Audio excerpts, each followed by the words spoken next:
Our grandson is on his way home, so let's indulge in steak once more, right this moment. Quick, let's get the catering sorted at my in-laws. We treat ourselves to steak through catering once a month, a delightful tradition. Yet again, I find myself left out. How many times has this happened now? Every time we order, my mother-in-law conveniently overlooks my steak, leaving me empty-handed. She's quite assertive, and I just can't seem to stand up to her. I suppose I'll have to endure it once more. Just when I was about to resign myself to the situation, Grandma's actions feel particularly unkind. My name is Raina, a 38-year-old housewife without any remarkable talents. I resorted to a matchmaking service to find my current husband, Craig. Marriage seemed elusive until I met Craig, who shared my passion for movies. Our bond blossomed over movie dates, leading to a smooth courtship and marriage. Initially kind, Craig's demeanor changed after our son was born. Two significant changes altered the course of our lives. Firstly, our son's intelligence soared, excelling academically far beyond his age. Despite his brilliance, he faced bullying at school and eventually stopped attending. Encouraged by a teacher, he now studies at Cambridge University in England. The second change was moving into my in-laws' house due to my husband's work relocation. Living with my in-laws was a stark transition. My father-in-law's illness confined him to the hospital, leaving only my mother-in-law at home. As a former working woman turned housewife, adapting to this new life proved challenging, setting the stage for further difficulties ahead. Feeling under the weather, I was greeted on my first day in my husband's family home with a directive. "Work hard for me, young one," my mother-in-law said. Yet she appeared far from unwell, exuding more energy than me. "How old are you, mother-in-law?" I inquired tentatively. 64 this year, my husband replied, his tone tinged with annoyance. Despite her apparent vigor, in this household, her word was law. My husband's warning left me feeling isolated. It was evident my mother-in-law harbored hostility towards me, but I hadn't anticipated my husband's detachment. Even though our marriage had cooled, his abandonment stung. "Let's get to work," my mother-in-law commanded, thrusting an old mop and bucket into my hands. Surveying the dusty corners, I yearned to wield the vacuum cleaner. However, she insisted I tackle it all with the mop, rejecting modern conveniences. "Can I use the vacuum cleaner?" I ventured, hoping to address the dust efficiently. "No, stick to the mop," she curtly replied. Reluctantly, I agreed, concealing my frustration. As I began cleaning, I proposed we work together, but my mother-in-law intervened, asserting that my husband and she would rest while I toiled alone. Daunted by the size of the house, I realized the task was insurmountable solo. To compound matters, my mother-in-law added the chore of dishwashing to my already overflowing plate. Overwhelmed, I struggled to keep pace with her demands, feeling the weight of my new responsibilities bearing down on me. "I can't handle it all. The house is too big," I confessed, overwhelmed. In response, my mother-in-law offered a solution. "I'll permit you to use the vacuum for $10 every 10 minutes. How's that?" But the cost was steep, far beyond my means. Her disdain for my financial situation stung, branding me a poor daughter-in-law. My husband, silent and unhelpful, stood by as I endured her belittlement. He even criticized my mopping technique, insisting it was improper to converse while cleaning. The solitude we shared before moving in with his parents had transformed into a form of psychological abuse. Amidst the tension, my mother-in-law announced plans for steak, summoning catering. Though exhausted from cleaning and dishwashing, the promise of steak fueled my determination. I had invested extra effort into preparing for this moment, eagerly anticipating the reward. As the catered steak arrived, my excitement peaked, but my joy was short-lived. Despite my efforts, my mother-in-law declared there was no steak for me, leaving me crestfallen. The disappointment cut deep, shattering my anticipation and leaving me deflated. "I've cleaned the floors and done the dishes," I informed my mother-in-law, only to be met with dismissal. "That's only natural," she replied. "Consider it a token of appreciation for letting you stay. Think of it as paying a fee through your actions. Did you think you could live here for free?" Her words pierced through me, amplifying the sense of hellishness that had engulfed my life since moving into my in-laws' house due to my husband's work. Financially constrained and unable to afford living independently, I relied on a meager monthly allowance of $200 since getting married. After covering essentials and previous expenses, there was nothing left to save. The naive expectation of security as a housewife shattered in the face of harsh reality. As for dinner, my mother-in-law's unpreparedness spoke volumes. While they indulged in high-quality steaks, I was offered noodles. The stark contrast highlighted my subordinate status in the family. Even the act of washing the knife and fork after their meal was the closest I came to the steak. From the very first day, mistreatment became routine, leaving me mentally and physically drained. Amidst this despair, a rare call from our son studying abroad brought a glimmer of warmth. Praising my embroidery, he reminded me of my skills. His words, a balm to my soul, stirred emotions long buried under layers of neglect. But even in my moment of happiness, his keen perception sensed my trembling voice. A testament to his high IQ and psychological acumen, his concern mirrored the distance between us. Yet in his distant words, I found solace, a reminder that amidst the darkness, there remained a flicker of light. I couldn't believe how much my son had changed. He seemed to have an uncanny ability to see through my facade, sensing something was amiss with Dad. After a moment of silence, I summoned the courage to confide in him about the situation at my in-laws' house. Despite feeling ashamed for airing my troubles, having someone to confide in felt like a lifeline. "It's tough every day," I admitted, but he reassured me. "I'll come over once it's our vacation, and I've saved up some money from my part-time job," he promised, refusing to take no for an answer. With my son's imminent return home, time seemed to fly during our overdue phone call.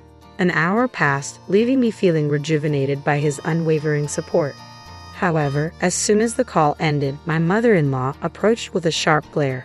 "That's quite a luxurious long phone call," she remarked, draining the energy I had gained from our conversation. Despite my apologies, she swiftly shifted the conversation to the upcoming block party, assigning me the task of shopping and making a reservation for steak catering. The day of the block party arrived, and guests began to gather. My mother-in-law, dubbed the president by everyone, was the center of attention. Amidst the festivities, she wasted no time in ordering me around, using me as her servant regardless of who was present. Some guests spoke up in my defense, urging my mother-in-law to treat me more kindly, but her threats silenced them, reminding them of their place in the community. Their initial support quickly waned under her influence, leaving me feeling even more isolated. It became evident that my mother-in-law's control extended beyond our house, permeating the entire area. Against her power, I felt powerless, a mere housewife unable to challenge her authority. The ordered steak arrived, and my mother-in-law joyfully arranged it on the table. Her choice was surprisingly lavish, accompanied by an array of high-end side dishes like caviar and truffles. Yet even amidst the opulence, she couldn't resist lecturing me. "Do you really think you deserve such fine steak as a wife? You're 100 years too early for that," she chided, her words a public humiliation. The sympathetic glances from those around us only deepened my sense of isolation. No one dared oppose her, not even my husband, who quietly savored his steak. Hope flickered within me, hoping for even a small portion of the steak. But my mother-in-law's words dashed those hopes, offering beef noodles instead. Upgraded from the ordinary, but still far from what I craved. Frustration simmered beneath the surface until it boiled over, and I couldn't contain it any longer. "Mother-in-law, this is too much," I exclaimed, my voice breaking the tension. "I've prepared everything for today's block party, and yet you treat me like this." Her response was swift and harsh, shutting down any semblance of rebellion. "Is this true, Reina? Couldn't you show a little kindness?" My husband interjected, hoping to defuse the situation, but his words fell on deaf ears as my mother-in-law's resolve remained unshaken. Silenced by her intimidation, no one dared challenge her authority. In that moment, it became painfully clear that in this household her word was law, leaving me to navigate a world where my desires and efforts were constantly undermined. "Remember, you must obey Mother in this house," my husband's sudden, authoritative voice echoed through the room, causing my body to instinctively flinch. The once lively atmosphere fell silent, and even those who had supported me began to echo his sentiment, filling the room with resounding agreement. Frustrated and overwhelmed, I fled from the scene, seeking solace in the sanctuary of my bedroom.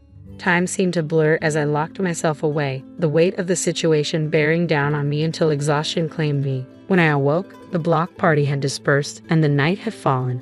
Glancing at my phone, I found an email from my son, announcing his imminent arrival. Despite the exhaustion, I drifted back to sleep, awaiting his return. The next morning, I found my mother-in-law in the kitchen preparing breakfast. Without preamble, she remarked on my behavior from the previous day, her words cutting through the air. Informed of my son's impending visit, she immediately pivoted to plans for steak, eager for his return. As evening descended, my son finally arrived home, greeted by a table laden with lavish steaks.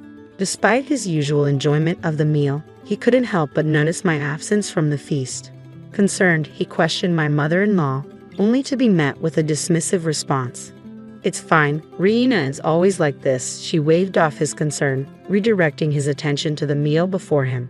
Despite her apparent happiness at being reunited with her grandson, my son's response was unexpected, his words laden with a depth of emotion I hadn't anticipated. "I don't want it. Why didn't you prepare Mom's portion? This is discrimination, isn't it?" My son's cool demeanor caught both my mother and husband off guard, their surprise evident in their expressions. My mother-in-law, taken aback by his unexpected assertiveness, began to panic, denying any wrongdoing. "What did you hear?" "I didn't do anything," she stammered, but my son remained steadfast, unmasking her behavior with unwavering confidence. "You're always looking down on Mom, aren't you? People like that usually lack confidence or have nothing to be proud of, so they attack others to feel superior. It's a mean personality," he countered, his words piercing through her defenses. As my son continued to confront her, my mother-in-law found herself increasingly cornered, her usual tactics rendered ineffective against his insight. "That's true, isn't it? Everyone has an equal share of steak, but Mom has nothing." "This is clear discrimination," he asserted, his logic irrefutable. Normally, such confrontation would escalate into a fight, but my son's demeanor remained composed, far beyond his years. With each observation, my mother-in-law grew more subdued, her usual confidence waning in the face of his scrutiny. "You're panicking. Your eye movements, habits, and amount of sweat tell the story," my son continued, revealing his studies in psychology at Cambridge University and his keen observation skills. Despite her attempts to maintain composure, my mother-in-law couldn't conceal her discomfort, her facade crumbling under his scrutiny. Watching the exchange unfold, I marveled at my son's poise, while my husband observed in silence. As the tension lingered, my son's final words hung in the air, leaving us all to ponder the implications of his observations. The tension in the room was palpable as my son fearlessly confronted my mother-in-law. "Grandma, do you have any talents?" he asked, his tone cutting through the silence. My mother-in-law, usually quick with a retort, found herself at a loss for words as my son continued, unrelenting. "What you did, Grandma, was unfair. Mom excels in embroidery. Her work could even sell in England," my son praised, surprising me with his acknowledgement of my hobby. "You, Grandma, have none, yet you try to belittle Mom and assert dominance. Is it because you can't accept someone being superior?" As my son's words struck home, my mother-in-law remained speechless, unable to refute his observations. "And what about you, Dad? Why didn't you stand up for Mom when she needed help? Were you unable to stand up to Grandma because she's your mother? If so, why did you marry her?" My husband, caught off guard by our son's probing questions, could only offer silence in response. My son's relentless critique didn't spare anyone, exposing the underlying dynamics of our family dynamic. "You both just want to feel superior and look down on others," he concluded, leaving my husband and mother-in-law speechless. I couldn't help but feel proud of my son's maturity and insight. His suggestion to move to England together took me by surprise, but his reasoning soon became clear. "One of my classmates has a father who's a Hollywood actor. He saw pictures of your embroidery and wants to buy your work. There's a waiting list of over 200 people eager to purchase your pieces," he revealed, his smile contagious. Overwhelmed by the unexpected turn of events, I couldn't help but feel grateful for my son's unwavering support and encouragement. With his guidance, perhaps a new chapter awaited us, one where our talents were celebrated, not diminished. As my son shared his unexpected news, both my mother-in-law and husband listened with astonished expressions. "Mom, I've taken the liberty of arranging something for you. They want you to open a store with your handmade crafts in the UK," my son explained, his eyes shining with excitement. The thought of turning my hobby into a job, especially in England, left me speechless. While my mother-in-law and husband expressed their disbelief, I found myself considering the possibility. If I was going to face harassment at my in-laws' house anyway, why not pursue my passion as a profession? Moreover, The strained relationship with my husband made staying there unbearable. So, I made up my mind.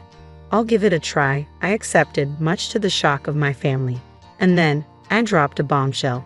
I'm divorcing you. I'm tired of being oppressed by your mother. Let me be free. With that, my husband reluctantly agreed, and my mother-in-law ranted until the end, but I paid her no mind. The divorce was finalized without fuss, and I was finally free from the confines of my in-laws' house. Now, in England, I'm busy preparing to open a shop, insisting on crafting all the products by hand. Despite the initial fear of moving abroad, my son's wholehearted support makes the journey less daunting.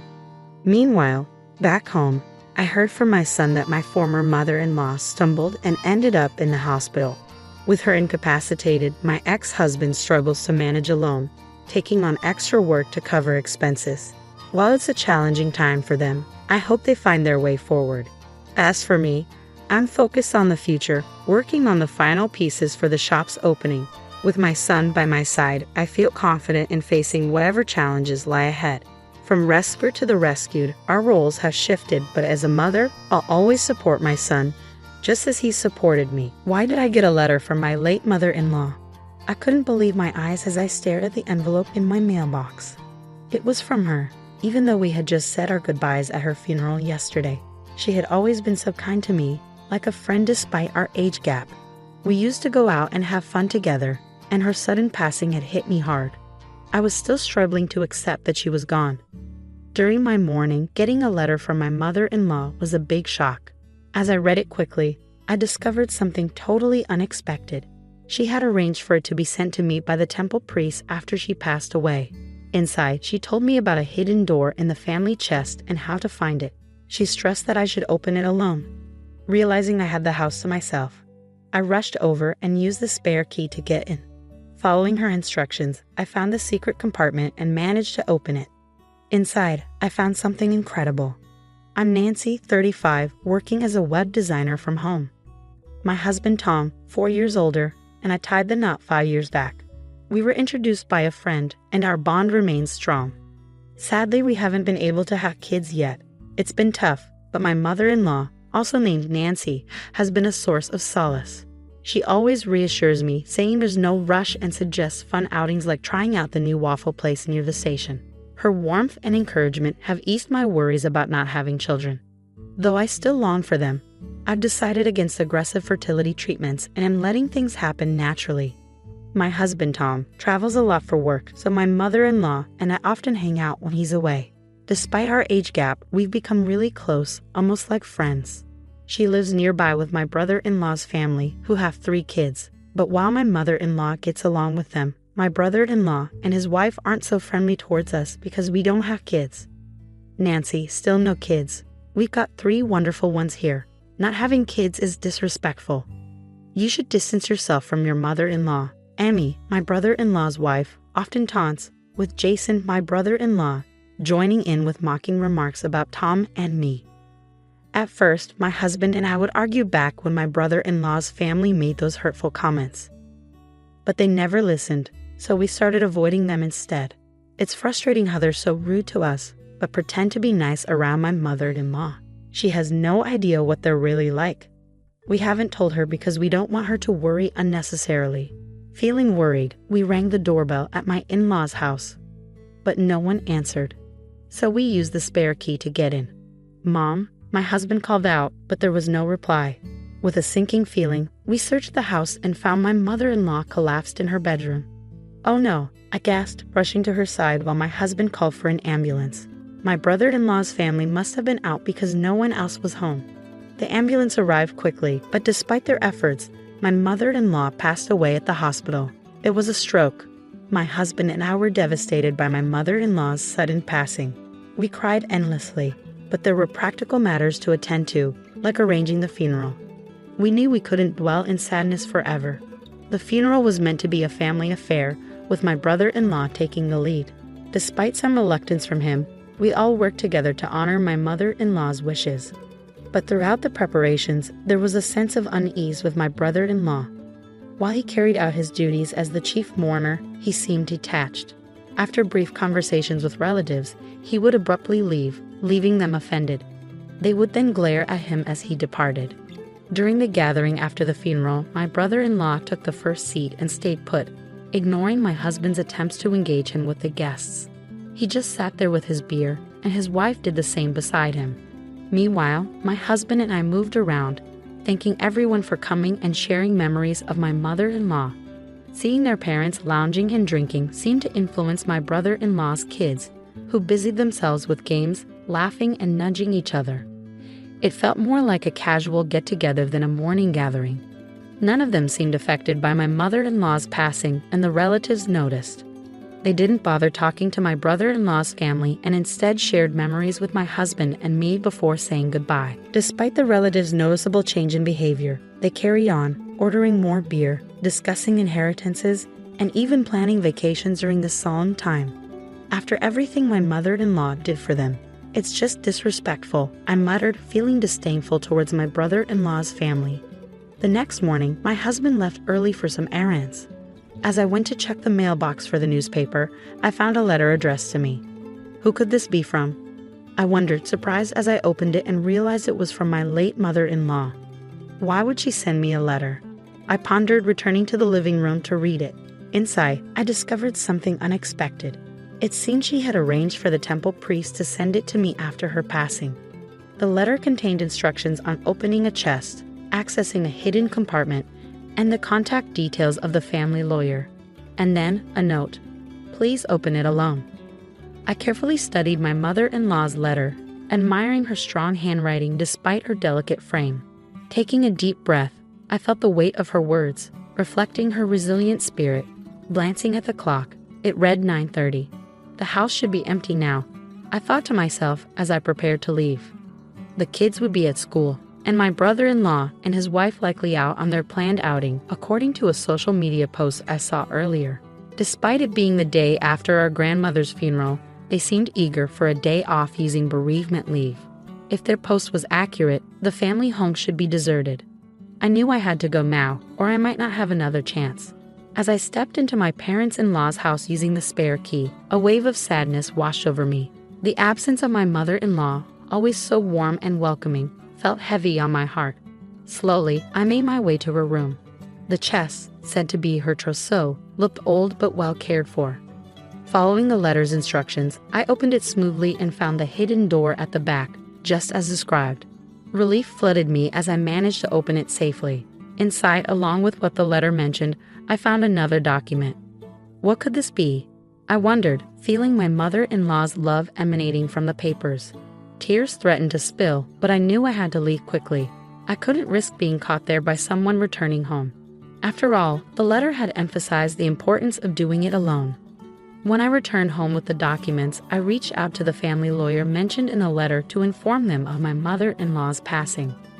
Just as I was about to contact my husband and my brother-in-law's family to discuss gathering this weekend, an email from my sister-in-law arrived.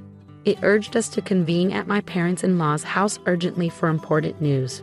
What could she want to discuss? Despite feeling uneasy, declining seemed strange, so I accepted. That weekend, we nervously gathered at my parents-in-law's house. My brother-in-law and his wife wore smug smiles, and their children were conspicuously absent. As soon as we sat down, they presented a document, my mother-in-law's will.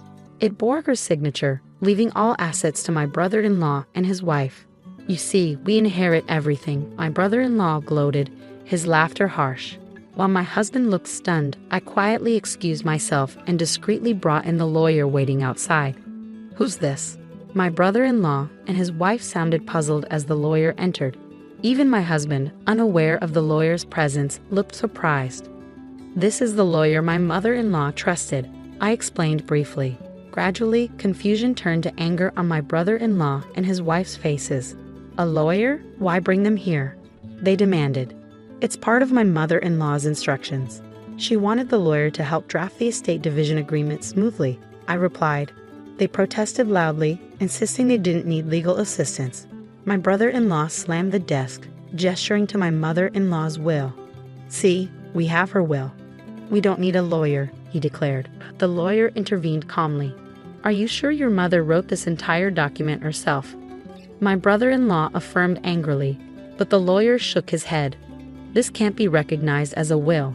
A holographic will must be entirely handwritten by the testator, he explained, pointing out inconsistencies in the document. The handwriting looked familiar, but the rest appeared to be printed, likely from a computer.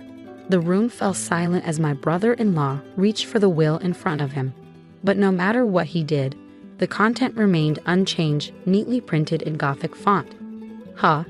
Suddenly, my husband pointed out something strange.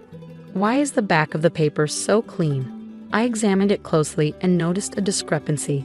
The handwriting in the signature section was different from the rest.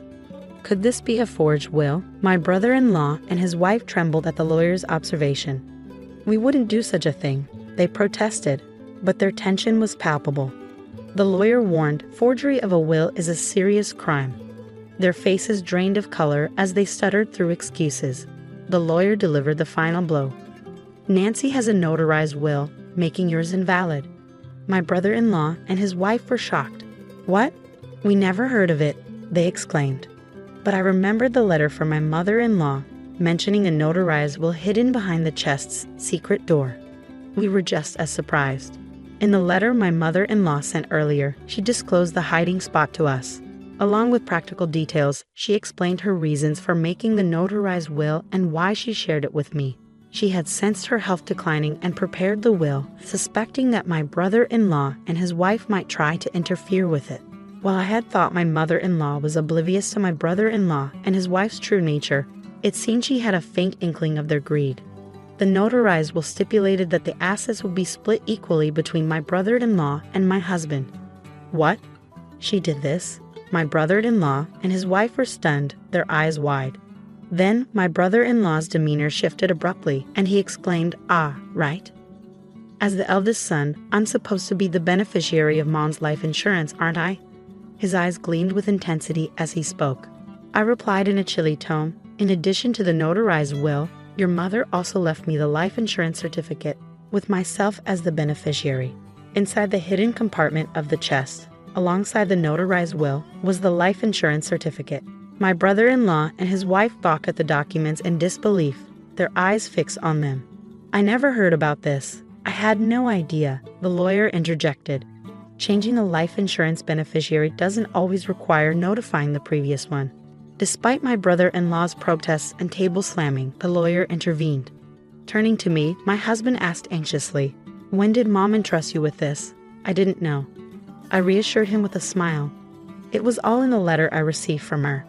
She wanted to tell you too, but she was worried about raising suspicion with your brother and his wife if both of us were involved. So she entrusted it to me alone." "I understand. It makes sense, considering how close Mom and you were," my husband remarked. As we spoke, my sister-in-law burst in, hysterical. "I can't accept this. Why should you, who didn't even show your children to my mother-in-law, inherit her estate? This is ridiculous. I won't accept it." My brother-in-law chimed in, his face reddening with anger. "Exactly. You have no right to Mom's estate. We lived here just for her inheritance. Splitting it equally. Don't make me laugh. It's all ours." My sister-in-law continued to shout, adding to his selfish claims. "We have 3 children. As compensation for not showing my mother-in-law any grandchildren, you should give all of her inheritance to our children for their future. We have given her 3 grandchildren, so we deserve it more. The inheritance belongs to us." Despite my sister-in-law's aggressive outburst, I remained composed. "Your arguments don't make sense. Let's try to calm down," I said calmly, but it only seemed to fuel her anger further. "Your calmness is so infuriating. Just give us the money already. You're worthless without children," she shouted, launching herself at me. My husband and the lawyer stepped in to stop her, but before they could, she landed a punch on my head. "Ouch!" I cried out in pain. "Stop it." My husband and the lawyer managed to restrain her, but she continued to struggle, demanding the inheritance. Her eyes were wild and her face contorted with rage. Meanwhile, my brother-in-law encouraged her, urging her to hit me more. Enraged, my husband called the police to intervene. When the police arrived, my husband and the lawyer briefed them on the situation. My brother-in-law and his wife were escorted away. We thanked the lawyer and decided to let him go for the day. What was meant to be a discussion about dividing the estate turned into chaos. We agreed to send a gift as an apology. My husband had been worried about my well-being since the incident, but he relaxed when I assured him that my headache had gone away. Reflecting on the tumultuous events, I sighed. It's been quite intense. Then my husband brought up something unexpected. You know, Amy always seems to boast about her children and money, he said. It was true. My sister-in-law constantly flaunted her children and showed an intense fixation on money. During the previous argument about money, my sister-in-law's fixation on her children and money became evident. Her expression during the altercation was truly frightening. You're right, it's a bit unsettling, my husband mused, falling into silence afterward. Sensing his unease, I asked, is something bothering you? Yeah, there's something on my mind. I'm thinking of suggesting it to my brother. I believe it might be wise to have DNA tests done for their 3 children, my husband revealed, surprising me. DNA tests? I echoed, taken aback. Yeah, and I'm also considering proposing a background check on Amy. Something doesn't feel right. It's just a gut feeling, he explained. Though I initially thought it might be unnecessary, my husband's intuition had proven accurate before. All right, if that's what you think, let's discuss it with your brother later. When my husband broached the topic with my brother-in-law, he reacted with ridicule and extensive yelling. Just because you don't have kids yourselves, don't doubt ours, he shouted. However, before leaving, he demanded materials about DNA testing from my husband. It seemed my brother-in-law had his own thoughts on the matter. The shocking truth emerged from the DNA tests conducted between my brother-in-law and his children. It was revealed that 2 out of 3 of his children did not share his blood. I had my doubts about the youngest because their features didn't resemble either of us much. But I never expected this from the middle one. My husband muttered, stunned by the revelation. My brother-in-law delved into his wife's background, and the findings were damning. It appeared that my sister-in-law had been involved with multiple men even before marrying my brother-in-law. Furthermore, her recent affairs had been exposed to the wives of her lovers, who were now seeking compensation. As my sister-in-law spent more time at home than my brother-in-law, she carefully concealed any notices, such as registered letters. Upon examining the details, it became clear that the total amount of compensation demanded far exceeded my sister-in-law's earnings or savings. Ultimately, it seemed my sister-in-law was determined to claim my mother-in-law's inheritance for herself at any cost. As events unfolded, my brother-in-law and sister-in-law escalated into a violent altercation, hurling objects and exchanging blows until blood was drawn. Disturbed by the commotion, neighbors alerted the police, leading to their arrest on charges of assault, in addition to the ongoing investigation into the forged will. Further inquiry revealed a history of theft and harassment against wealthy individuals, compounding their legal troubles. Ultimately, both ended up incarcerated. Concerns arose about the future of their 3 children, for whom we were now the closest relatives since our mother-in-law's passing. Despite considering taking them in, we hesitated. The children had been deeply influenced by their parents' toxic behavior, referring to us disdainfully as childless incompetence. Even the eldest at 14 and the youngest at 7 demonstrated a shocking lack of respect or understanding of proper conduct.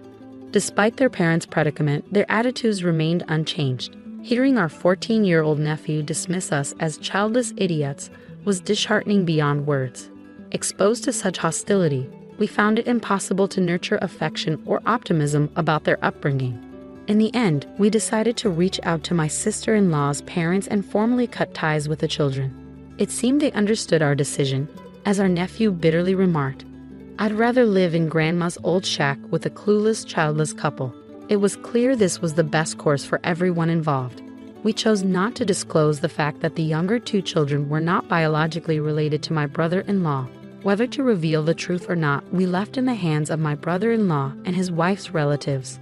My husband and I made the decision to relocate to a distant place, using the inheritance from my mother-in-law to start anew. Our new home was surrounded by lush greenery and nature, instantly making us feel at peace. There was a quaint waffle shop nearby, where we often reminisced about my mother-in-law, wishing she could have joined us. Shortly after the move, I discovered I was pregnant, a long-awaited blessing that filled us both with overwhelming joy. The positive pregnancy test brought tears to our eyes, and later, the doctor confirmed the news, leaving us elated. We couldn't help but imagine how thrilled my mother-in-law would have been if she were still with us. In addition to the pregnancy, the entrepreneurial venture I had been quietly planning was also progressing smoothly. My husband and I worked diligently, anticipating the arrival of our child and cherishing each